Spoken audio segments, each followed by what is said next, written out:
ክቡራን ኤርትራውያን ከም ተወካሊ ጎረቤትኩምን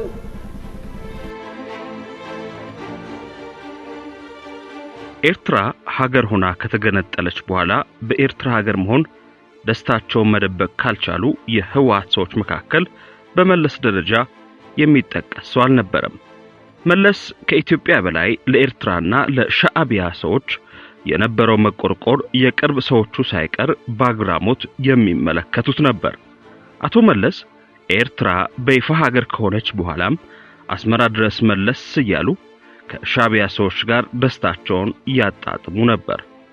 ከኢትዮጵያ ነጥቀው ለኤርትራ ያስረከቧቸው የአሰብና የምጽዋ ወደቦችም ለአቶ መለስ ተመራጭ መዝናኛዎች ነበሩ። ከኢሳያስና ከሌሎች የሻዕቢያ ባለስልጣናት ጋር ሆኖ በተደጋጋሚ በአሰብና በምጽዋ ወደቦች እየተመላለሱ ይዝናኑ ነበር። በኢትዮጵያ ወገን ባህር የሚል አጀንዳ ሲነሳ ደግሞ ቀድሞ በማውገዝ የሚቀድማቸው አልነበረም።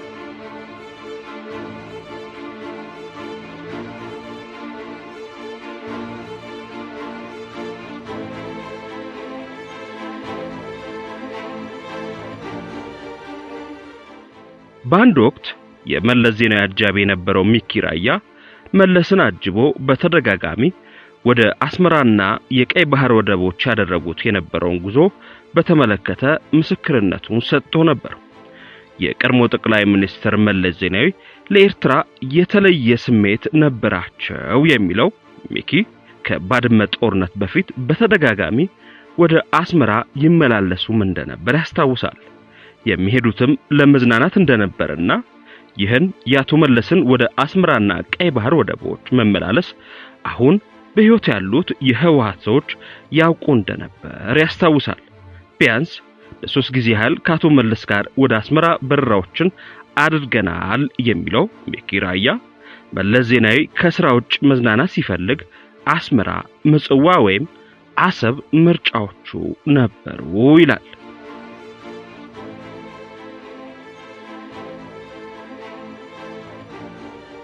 መለስ ከትግል ዘመን ጀምሮ በኢትዮጵያ ጉዳይ ከሚያራምዱት አቋም በላይ ለኤርትራ ነጻነትና ጥቅም የማይወላውል አቋም ነበራቸው። ህወሓት የኤርትራ ጉዳይ የቀኝ ግዛት ጉዳይ ነው የሚል አቋም እንድትይዝ በማድረግ በኩልም የአቶ መለስና የአቶ ስብሃት ሚና ትልቅ ነበር።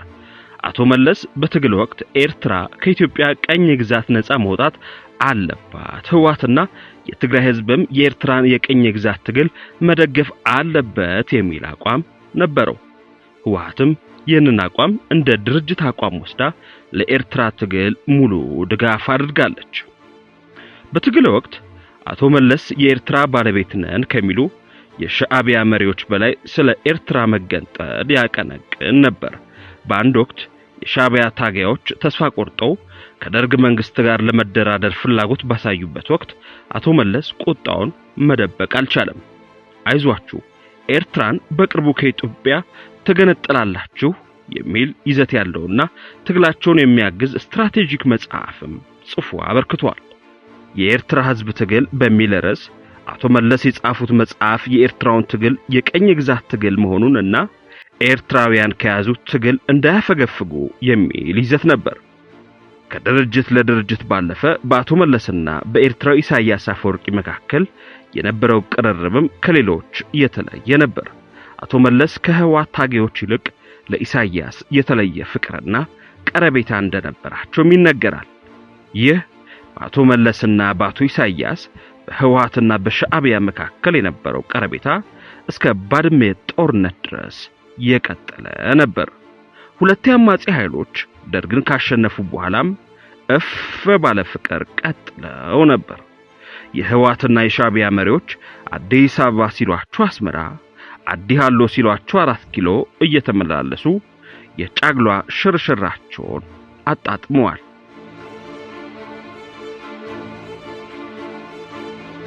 ህወሓት መታገያና የፖለቲካ አቋም ብላ በያዘችው ማኒፌስቶ ዙሪያ ሁሉም የህወሓት ታጋዮች ተቀራራቢ መግባባት ቢኖራቸውም በኤርትራ ጉዳይ ግን አቶ መለስና አቶ ስብሃት ከሁሉም የህወሓት ታጋዮች አለፍ ያለ እይታ እንደነበራቸው ይነገራል። አቶ መለስም ሆነ አቶ ስብሃት ከኢትዮጵያ ጥቅም የበለጠ ለኤርትራ ጥቅም የበለጠ ታማኝነት ነበራቸው። ይህም በተለያዩ አጋጣሚዎች ከመግለጽ ወደ ኋላ ብለው አያውቁም። መንግስት ከሆኑ በኋላም አቶ መለስና አቶ ስብሃት ወደ አስመራ በተደጋጋሚ ነበር የሚመላለሱት። እነዚህ ሰዎች ኤርትራን አይውደዱ ባይባልም የሚመሯት ሀገር ጥቅም ላይ የቆመሩበት መንገድ ግን እጅግ አስገራሚ ነው። የኤርትራ ህዝብ ፍላጎት ቢሆንም ኢሳያስ የኢትዮጵያ ፕሬዝዳንት ሆኜ ኤርትራን መገንጠል ተዋለህ ቢል እኛ አንደግፈውም ነው። የኤርትራ ህዝብ ጥያቄ ነው። እንዴት አወቃችሁ? ታወቃችሁ? እዚህ ያለ ነው። የትግሉ መሪ እኮ እንደዛ እያሉ ነው። በቃ ይቅርብን፣ ጥያቄያችን በኢትዮጵያ ውስጥ የሚመለስ ከሆነ በምንም አይነት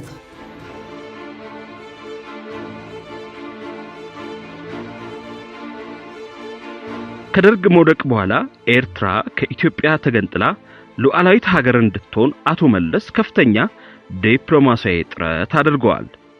እዚህ ላይ ምንም እንኳን የበርካታ የህወሓት አመራሮች እጅ ቢኖርበትም የአንበሳው ሚና የተጫወተው ግን አቶ መለስ ነበር። በርካታ የታሪክ ድርሳናት እንደሚያስረዱት የኤርትራ መገንጠል ህጋዊ አካሄድን ያልተከተለ ከመሆኑ ባሻገር የኢትዮጵያን ጥቅም ከግምት ውስጥ ያላስገባ የአረቦችን ፍላጎትና የኢሳያስን ገደብ የለሽ የስልጣን ጥም ለማሟላት ሲባል ብቻ ሆነ ተብሎ የተደረገ ነበር። በወቅቱ በርካታ ሀገር ወዳድ ኢትዮጵያውያን ድርጊቱን በመቃወም ድምጻቸውን ሲያሰሙ የነበረ ሲሆን ለነርሱ የአቶ መለስ ምላሽ ስድብ ነበር። ኤርትራ ከእናት ሀገሯ ከተገነጠለች በኋላም ዓለም እንደ ሀገር ይቀበላት ዘንድ እንደ መለስ የደከመ የለም ነበር። በዚህ ምክንያት የወቅቱ የአፍሪካ አንድነት ድርጅት በነገሩ ግራ እስከ መጋባት ደርሶ እንደነበር መረጃዎች ይጠቁማሉ።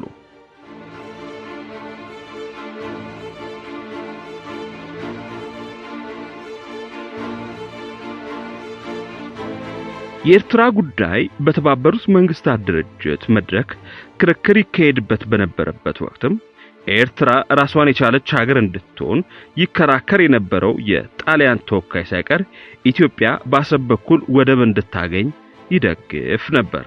አቶ መለስና ድርጅታቸው ግን ከጣሊያንም ብሰው ኢትዮጵያ በየትም አቅጣጫ የባህር በር እንዳይኖራት አደረጉ።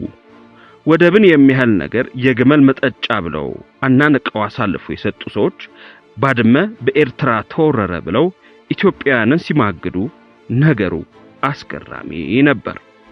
በ1980ዎቹና 90ዎቹ የአሜሪካ የምስራቅ አፍሪካ ጉዳይ አስፈጻሚ የነበሩት ሄርማን ኮሄን በአንድ ወቅት እንዳሉት የኤርትራ መገንጠል የማይቀር እንደሆነ በታየበት በ1990ዎቹ መጀመሪያ ዓመታት ኢትዮጵያ ወደብ እንዳታጣ መንግስታቸው ድጋፍ ለማድረግ ቁርጠኛ እንደነበረ ገልጸዋል።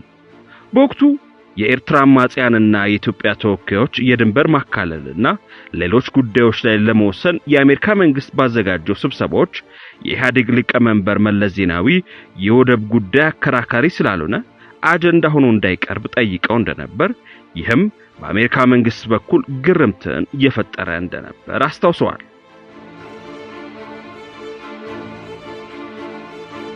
አቶ መለስ አሰብን በተመለከተ ጥፋት ያጠፋው ከአንድም ሁለት ሶስቴ ነው። የመጀመሪያው ጥፋት ኤርትራ ከኢትዮጵያ ስትገነጠል ወደቡ ወደ ኢትዮጵያ እንዲጠቃለል ማድረግ እየተቻለ ህጉም እየፈቀደ ለኤርትራ መስጠቱ ነው። በወቅቱ ለምን የሚል ተቃውሞ ሲነሳ አቶ መለስ ይግረማችሁ ብሎ ለኤርትራ ሽንጡን ገትሮ በመከራከር ኢትዮጵያ ጥንታዊ የባህር በሯን በተመለከተ አንድም ጥያቄ እንዳታነሳ አድርጓል።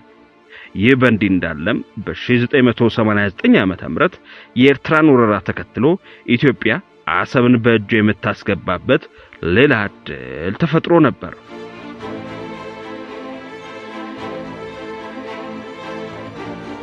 ሆኖም ግን ኢትዮጵያ የልጆቿን ህይወት ገብራ ጦርነቱን በድል አድራጊነት ብትወጣም በአቶ መለስ ትዕዛዝ ወደ አሰብ ድርሽ እንዳትል ተደርጓል። ከዚህ በኋላ የአልጀርስን ድርድር ተከትሎ ብዙ ኢትዮጵያዊ ምሁራን ተስፋ ሳይቆርጡ መንግስት ወደቡን በተመለከተ ለአደራዳሪው አካል ጥያቄ እንዲያነሳ ከመማጸን ባሻገር ለድርድሩ የሚረዱ ጠቃሚ ታሪክ የሕግና የፖለቲካ መረጃዎችን በዝርዝር ማቅረብ ችለው ነበር። ነገር ግን ይህ ሁሉ ይፈየደው አልነበረም። የሆነው የብዙዎችን አንገት ያስደፋ ነበር።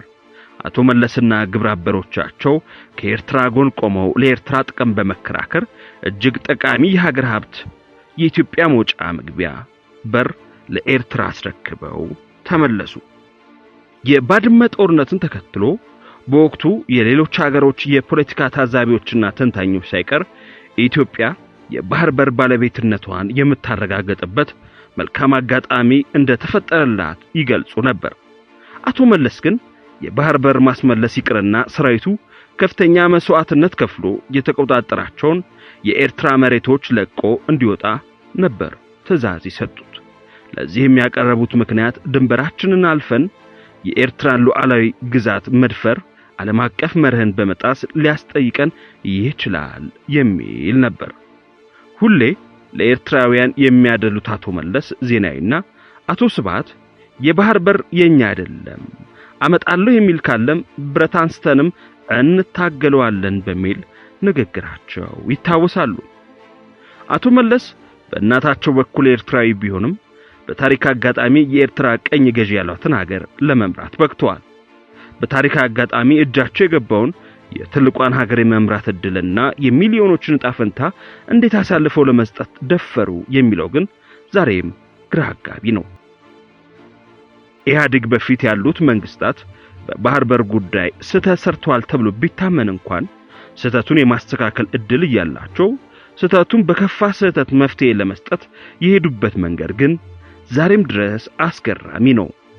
ለመዝናናት የሚመርጡትን ባህር ለአንድ ትልቅ ሀገር አይጠቅምም ቢፈልጉ ግመል ያጠጡበት የሚለው ደፋር ንግግራቸው ግን ዛሬም ከኢትዮጵያ ጉድለት ከባህር በር እጦት ጋር አብሮ የሚታወስ ነው።